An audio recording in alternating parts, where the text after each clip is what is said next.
All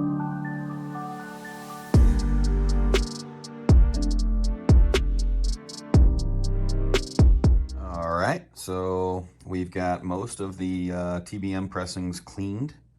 We're finishing up with Jazz at the pawn shop. Actually, this guy's last one's just getting ready to go in.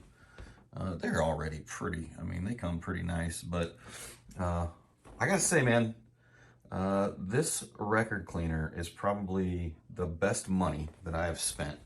So I believe it's Hummin or Human Guru. They're about $300-400 bucks. Completely automated, comes with a ton of replacement rollers, filters. Essentially what you do is you fill this little guy up here. It's got a filter on the end. You fill this guy up, you dump him in here like this. The water goes in the reservoir. You can see it there. You can see the rollers there on each side that are removable. Like I said, you could replace them. Then what you do is there's this little slot right here. This guy goes in, clickety click, no big deal. Now you can see it's blinking white. So that we're good. If you were to take it out, it would turn red and mean like it can't, you know, it's not ready to, well, it will in a second anyways. Put that back in, activate your panel here. You can do single or double length cleanings. You can do just dry, you can do just clean, whatever you want to do. I just click a little single clean, which is just about 5 minutes. And then we take this guy here. I usually put him in with 2 hands, but I've got the camera in one. We drop them in there like that, and then you just press the button. Bada bing. She's rocking and rolling. Kind of noisy, but anyway, we're gonna do some spinning today. Just got everything cleaned up. We've got the Supraktek warming up, and we're gonna do all these. Booz is excited. Are you excited, Booz? You gonna listen to some jazz? Are we gonna jazz it up? Are we gonna jazz it up? Yeah, we're gonna jazz it up. Roscoe, we're gonna jazz it up. We're gonna jazz it up. Let's get jazzy.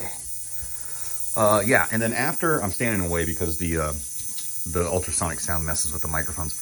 After it gets done, it drains the water back into the canister below, does a whole drying cycle. So in 5 minutes, I can come pull that out, put it back in the sleeve, pull the water out, dump it back in, and do another one. Just rinse and repeat. An album about every 5 minutes. You can do a 10-minute one if you want to, but it gets a little bit long, you know, for already kind of clean stuff. But anyway, get about 10 or 12 albums if they're new. Cleaning before you got to change that water. Right, so now it's draining. It just drained. All the water is back in there, all filtered. So not only does it filter when you pour it into the reservoir, but when it drains it out of the bottom back into the container, there's a filter there as well that you can change the filter, but they last quite a while. I mean, I've got tons of records off these filters. You just rinse them out in the sink and squeeze them and dry them off. So now it's the drying cycle.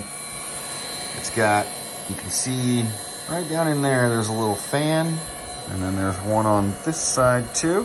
And so it just rotates around for a few minutes, and it'll literally be, you can see the water just coming off. It'll literally be done, put back in the sleeve, put back in the case, or put on the turntable.